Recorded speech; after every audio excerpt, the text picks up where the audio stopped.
on our online retreat with Yavoriya people and international community as well.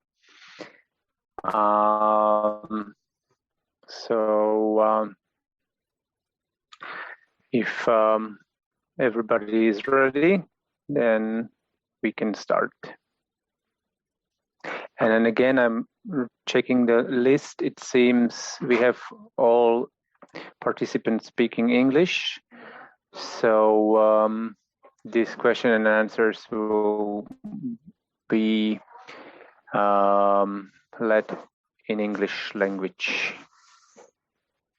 And we have already a first question from Nalin. Yeah, he was preparing it from yesterday. And now it's the right time. So Venerable Bhante, I am a beginner and would like to start mindfulness practice. Could you please recommend literature that I may refer to lay a foundation for the practice? Yeah, the short answer is the sutta known as Four Foundation of Mindfulness, Satipatthana Sutta. So that will give you the framework, that will give you the skeleton, and later there are commentaries and sub-commentaries are explained in detail. And when I was searching, I searched about the Burmese system, the Maha system, that is spoon feeding, giving the pragmatic and practical part based upon Satipatthana. And so if you have any kind of a doubt, you can refer back to the basic Satipatthana Sutta. But lineage, different teachers, they adjust, they produce instructions in a contemporary way, so that you have to depend. Whenever necessary, you have to go back to the word of the Buddha, and whenever you need pragmatic, practical answers, instructions, you have to depend on your teacher. That's a short way of answering this question. Hello. Okay, Bhante, did you hear me? Nalin is also asking if you have some other author, some writer who is dealing with these questions. I understand it as somebody else than Buddhas, something else than suttas. Because Nalin is asking if you recommend any author who is writing about this. My Sri Lankan teacher, Venerable Sri Jnanarama, Venerable Matra Sri Jnanarama, he's also presented his view, 7 stages of purification and vipassana knowledges. They also start with the beginner's level. So that is a little concentrated in form, but the Mahasi book is very in detail. So both of them, in both the traditions, almost parallel with the same base. But later, they have gone in very detail in terms of contemporary representative Dhamma talks. So you can't get it everything in overnight, in one shot. You have to start somewhere and continue. Then only you will develop your own tradition. Okay, maybe some other questions? Yeah, one more laid down. Thank you. Nalin is thanking you. So if there are no questions, Bhante, I would just like to share my practice, if possible, if there is time. I continued with observing the feelings and disliking and disliking, and the pleasant and unpleasant and the reaction of the mind to this. And I can see very clearly that actually it's like at the beginning when I sit down, always all the sensations and also the reactions are very strong and harsh, or let's say stronger and harsher than later. But with the time, as the mind and the body calms down, it can happen either very slowly and gradually, and the sensations are like fainting away or fading away. But sometimes it's like a step, like suddenly there is a really like the mind becomes open and bright and the body is very peaceful and calm. And then this new stage is very pleasant in comparison to the previous one. And that is where the liking and the wanting of it starts. But after some time, also this new stage starts to be unpleasant, but the liking from the beginning is still there. So it actually makes it continue. So because the mindfulness could see this very quick, like speed up, and like it started to calm down very quickly, much faster than before. But when already the bodily sensations are very, very weak and indistinct, then I can see that there is this, it's a little bit like worry or fear that if there will be nothing to observe, then the mindfulness would disappear. So there is a little bit of like wanting of perceiving these sensations. So, and it's difficult to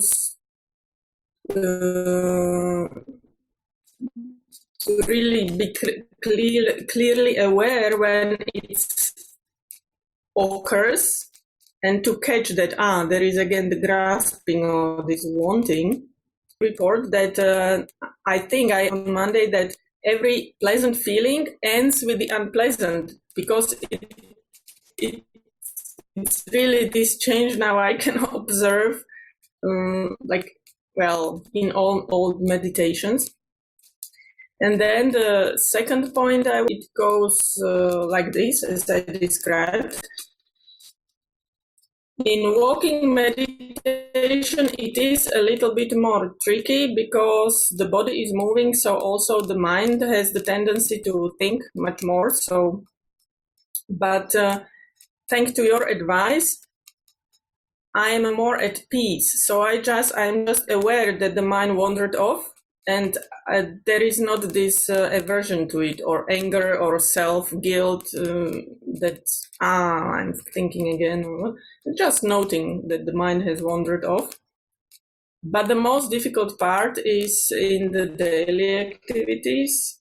When I was this morning preparing the breakfast, again, these thoughts about my work and my boss came again. And already I could feel the tension in my body and not very stable. Observe so clearly, it's very obvious, and sometimes it's very, very fading, very slightly fading away, but still there. So now I am not quite sure. It was not properly, the sound was not good quality when I was talking. Should I repeat or no? I will try my answer, and then if you feel that you need to give more feed information, I can. You may help me. The first part that you explained in sitting meditation, you presented, it's very nice, a gradual development.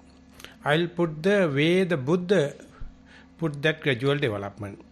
Our disliking and disliking in our day-to-day life is called with kama guna, that means sensuous pleasure, sensuous impingement. So we have worldly news media and politics and economics and social affairs. This was kama guna, different ways to satisfy your eye, ear, nose, tongue.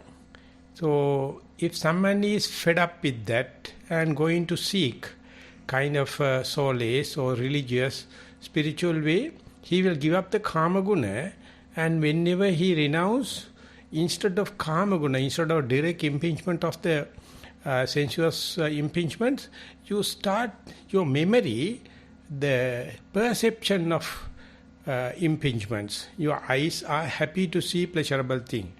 But you are now in a forest or in a retreat or in a solitude place. But ears is thinking about, a perception about a pleasurable thing. So now after renouncing, you come to for example, to a forest or dwell under a tree or in a retreat situation. You are not directly dealing with the kama guna. Instead you got kama sanya. Kama sanya means perceptions about sense pleasure. So in order to get rid of that, in order to give a direct answer, Buddha says, just keep your eye, keep your mind, keep your adverting to a neutral object like breath, rising and falling, sitting posture, left leg, right leg, whatever may be. Then you can understand now your mind is not with kama guna, the direct sensuous pleasure, or not with their shadows, not with their perception, namely 5 hindrances. Each and every thought moment when you are in the primary object, you are not away with that. No, you are done away with worldly pleasure and realized perception. But now you have a kind of a liking, disliking with respect to your primary object. When the primary object is gross and conspicuous, you are happy. When it becomes faded off, dull, and not labelable, not recognizable, then you feel unlike. So now your liking and disliking is with your primary object. And whenever it is wandering off, you are not happy. When it is coming back to your primary, you are happy. But while observing this, the primary object itself reduced to perception of the primary object. Rupa reduced to rupa sanya. When that happens, you become bored. You become monotonous. You become sleepy, and you find the objects, primary object and the rest of the world, the margins are not clear. They become blur. They become merged, smeared like. So then kama replaced by kama guna, replaced by kama sanya will replace by rupa, that is your primary object. Now rupa, primary object also will blurred and will become just a perception of primary object. When the object that you are looking at is changing like that, your personality also change accordingly, your mind also change accordingly, your mindfulness also evolve, metamorphosize, different one from to the other. Though it is happening in a gradual way, if you are utterly thorough learned, you can understand how your personality is changing, how your mindfulness is changing, how your object is changing, how your mind is changing. But they are multidimensional. But whenever come to the perception level, you understand the very first stanza in the Dhammapada. I hope you know Dhammapada book. Mano pubbangama dhamma mano setta manomaya. Mind is the forerunner. Mano setta, mind is the most important thing, and everything is mind-made. When your object, primary object, become just a perception of object, your liking and disliking just a thought. It is not a reality. Just like with the sensuous pleasure, direct. There you have fighting and court cases and divorce and marriage and everything. But everything now reduced to just a perception. Now you can't differentiate a concept or a reality, whether you are liking and disliking just a concept, or it is a really concrete, hard and fast. Rather it becomes your own subject. If you take it as a liking and disliking, you can take not much black and white difference. Liking can be dislike, dislike can be liking, and meanwhile, no like, no dislike, no pain, no pleasure kind of thing also emerge. That is very tricky. It is happening when the things become bored, things become monotonous, things become repetitive. The huge area, maybe 70, 50, 80%, no liking, no disliking, no pleasure, no unpleasure, and it is very boring unless otherwise you go prepared. unless otherwise you have that inferential knowledge. So our discussion is to enlighten you, go prepared for these evolutionary things happening. For the beginner, it will take 40 to 45 minutes, specifically in sitting, to come up to these levels where everything is nothing but a thought. Everything is just mind-made. If you think liking and disliking, you can say. But if you think everything liking is disliking, disliking, liking, there are some liking and disliking in between, everything merged, so you are less inflicting. Under such circumstances, the impingements are less inflicting, but boring, but monotonous, but repetitively happening. So that is the point. You must have a faith, kind of a faith, knowing that you have developed 4 stages. Kama replaced by kama tanha, or kama sanya, and then kama sanya replaced by rupa, rupa replaced by rupa sanya. Everything is nothing but the merging, mind-made, no clear margins. So when such a thing happens, your language becomes very poor. You cannot express it. And you think no use of expressing also, because you know how gradually mind change into that. But the Buddha says the expression, your communication, your telling others is crucially important at that level. You may try like a little baby learning a language, like you try your best. I feel like boring, I feel like sleepy, I feel like no tasty, not dramatic, everything the same. There you can see the whole system, not a one pixel, not a one dot. Everything is nothing but a flux. Just like a TV, only the droplets are happening, no figures, not focused well. So likewise, when you come to the flux, it's a great achievement from the Vipassana point of view. But if you go unprepared, it appears like boring, monotonous, no end, boundless and lost.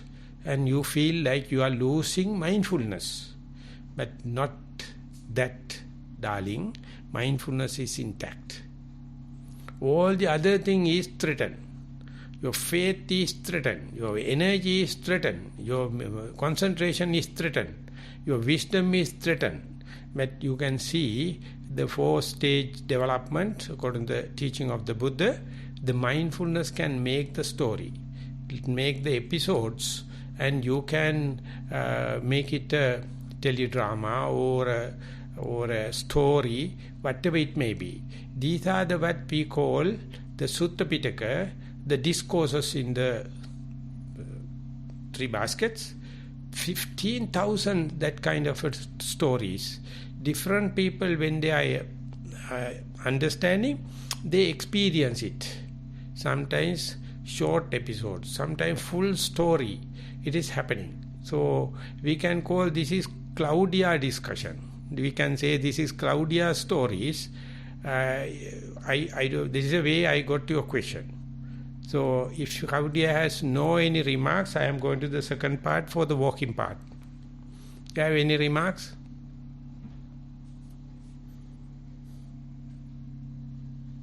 No, thank you, Bante. It was perfect. Exactly, that's what's happening. Yeah. So this now blurry and not clear. Yeah. Yes. You may learn little Pali and a few words that I am used. Jan can help you. And the second part, walking. Thinking can happen, but not to worry kind of atmosphere. Not to worry. Main thing is not to worry kind of a preparing. It's a very good dramatic experience than sitting and close your eyes and hand upon hand and the leg upon leg. So therefore now you are little bit with sensuous pleasure or sensuous impingements. While walking, eyes are open. While walking, sounds are there. Wind movements you can feel. Intentional activity happen. But still a religious activity. It is still a meditation. So there you know you are not dreaming. You are not fantasizing. In sitting you may think it is only when closed eyes and silent place that can happen. No. Now it is taken to the field level at the walking session, and things are happening. If you are serious and meticulous and perfect and kind of thing, you can be a warrior. You will be worrying.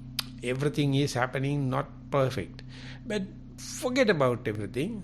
Just main thing is not to worry, and the passing show. Then the flux. Then you can see walking happens without Claudia. Observation happen without Claudia. And sometimes wandering also can happen. You may see a scenery or butterfly or bird or flower or whatever may be. And there you can see still the walking happens. Please listen carefully. You complain your mind is, you are a seer, not a walking person. But walking happens. Imagine if you can see, while you observe, while you're distracted by beautiful scene, and still if you can make sure still walking happens, that walking is perfect. Without a self. Because yourself is busy with seeing. You know verily. But due to your diversified mindfulness, occasionally you can see still walking is happening. Maybe you are listening. Maybe you are thinking. But the walking never stops.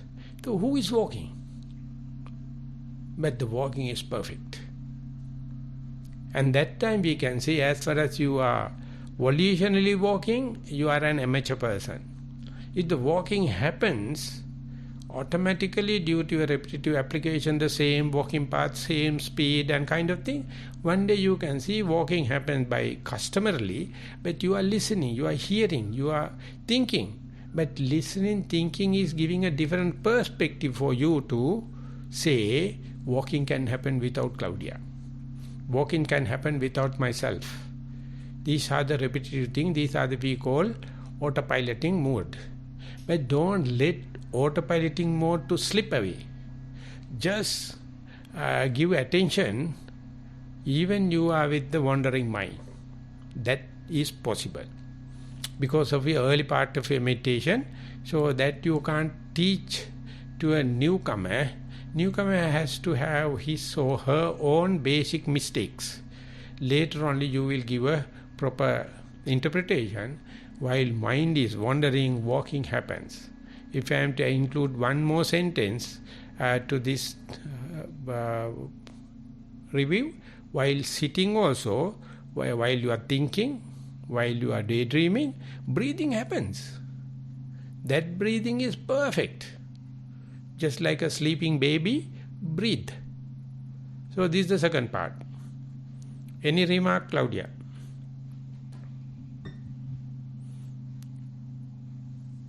No, Bhante, perfect. I will try to be the observer. The third yes. part. In our day-to-day activities, not only you, another person also may be involved. Another group meditator or your husband, whatever may be. So when you are working with that kind of a thing, I mean day-to-day activities, the other party may not be meditating, may not be mindful, may not be doing vipassana. So how to relate? Because they have a meaning. Their meaning is sensuous pleasure, sensuous impingement. So you have to fulfill it. You have to answer. You have to communicate with them. Meanwhile, you look at it from the third person view. You look at yourself, how I relate to the other people, how I relate to day-to-day meaningful work. Now you have two meaning. One thing is the economical meaning, the social meaning. Other thing is spiritual. How these things are happening. When you are brushing your teeth, the brush and the toothpaste given happening mechanically. When you are eating, you keep on eating. Only the stirring, only the catalytic effect is necessary, and it's happening. Specifically when you are in the usual place, a custom place. So that is how we are robbing our life. Whenever things are happening repetitively, the mind and the body learn by its own, that is called body knowledge. And there you can understand something like while you are playing cricket, you observe yourself like in a TV camera. You are the judge, you are the player, you are a spectator also. So there you can understand, earlier my view was only one. I am the player. I cannot be a judge. I cannot be a spectator. Now you are developing that much of multivarious, but it is not complicating. I am telling very simply you, it is not complicating because these are the endowment of your meditation. They are not conflicting each other. You observe while you are playing cricket and you are judging about yourself. And the video camera is there. If now something goes wrong, you can have action replay and slow motion. I don't know whether Claudia knows about cricket, but in Sri Lanka we have cricket fans. So whatever the thing you do, you become a subject as well as object. So there the life is a fun. Life is a teledrama. Life is a dream. Nothing to be serious. You can consider this as a concept or you can consider it as a reality. And they are shifting in such a fast way, more than in sitting. So that's all I have to say for your remarks. Yes, thank you, Bhante. It helped me. Thank you. I will try. Thank you. Yeah, don't think you are mad. Huh? Don't think you are mad. Sometimes I think so, but yes, I keep my mindfulness. Yeah, that is the answer. That's a doctor, that's a patient. Thank you, Bhante. That was a very sharp answer. It was very inspiring also for us to listen. And we have one more raised hand. Charlotte wanted to place a question. So now is the time for you. Oh, but Charlotte disappeared. Was it too long for waiting? I don't see her anymore in the participants. Okay. So probably lost connection or something. I don't know. Charlotte is gone. So maybe some other questions. If not, then actually I have one, if I may. Firstly, I have a little remark. Claudia is helping me with Pali. she's much more efficient in Pali than I am, but I have a regular meditation question. I'm taking this from my last retreat, where I had a really strong flow of thoughts, and usually after a few days this settles down and clears up the mind. But on this retreat it was 8 days and it didn't settle down, and it was a really continuous strong flow. The way how I managed to work with it was to go to a really slow motion, really slow walking, slow daily activities, because when I was walking a bit faster, then the thoughts were coming, and it was relentless. I mean, 7 days of intensive practice, and they were still there.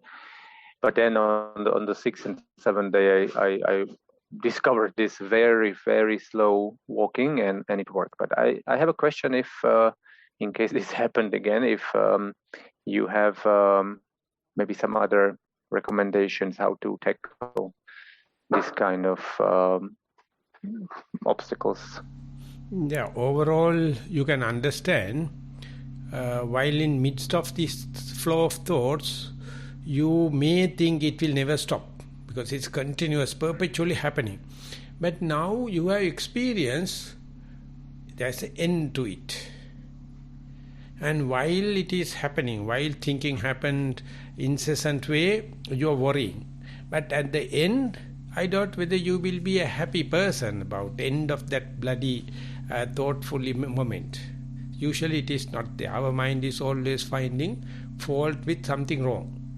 Each and every wrong thing has end, short or long, but the one thing. And the second part also, so in next time when it is happening, you have your own memory. Okay, it will continue 1 or 2 days, it will stop. So that understanding is something you earn by your sacrification. You can't send it to your children. You can't give it to your mother. Because it is a kind of a self-sacrification. So it's a must.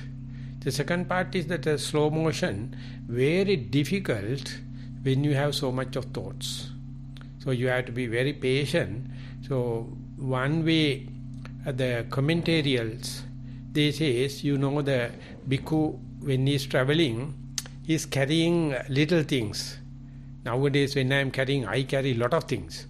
But early days, you have a shoulder bag, and within that you have the barber razor, and the sharpening stone, and the filter, and the needle and the threads, some kind of and the other thing is, in emergency cases, there's 2 pieces of dry wood rubbing each other, you can make fire. So these are the things. So whenever he is find that mind is running like a train, so what he is doing is slow motion, but he is remove the item by item from the bag. This is my barber razor. This is my sharpening stone. This is my water filter. This is my fire making sticks. Like that he take it out and again put into the bag. So he is doing a limited job in a slow way, not a fabricating kind of jobs. One small job. Remove it and put it. If still the thinking happen, you do it again. Appear like mad. It appear like he is repeating the same. Or sometimes you take a broom and start sweeping the sandy path. So you do it in a very nice way, in a pattern, and look at the area you have swept. But it must not be an unlimited area. It must be a limited area you do and you get the job satisfaction. And if you need, you do it again and again. So likewise, there are some tricks you have to develop. Whenever such a thing happen, divert your attention to something external. Not to brood inside. Sometimes it says in meditation centers we have a skeleton. You go in front of the skeleton and see these are the head bone, these are the neck bones, these are the ribs. Like that you one by one count down and again go up. So attention go to outside. So no churning, no boiling, no internal kind of thing. So under such circumstances, externalization of your activity or attention is a kind of a answer, but there's no set formula. You have to be tricky just to break the trend of this perpetual thinking and put physical work instead. So then easy to diversify into the materiality. That may not have meaning as such, but this is to diversify the attention from the mentality to the physicality. Mm-hmm. Yeah. So maybe more touching points, more observing the physical touch and really the physical objects and working and not focusing on such a strong concentration and the sitting and walking pattern. No, that is in Bojjhanga, you have to go for the first 3 Bojjhanga, Sati Bojjhanga, Dhammajiva. These things are, you have to do some physical work whereby your external, your blood circulation to the outer part of your body, not to the internalizing, and touch the fingers, toes, and they are our tentacles. And you have to make them use so that body knowledge will be used for this simple useless work in the sense, but attention shifts. This is the way when the young small children start crying, that's what the mothers are doing. Make attention something, draw the attention to something else, then the baby cannot understand, cannot remember that she was crying. So likewise you have to consider yourself as a baby. You are the mother, you are the baby.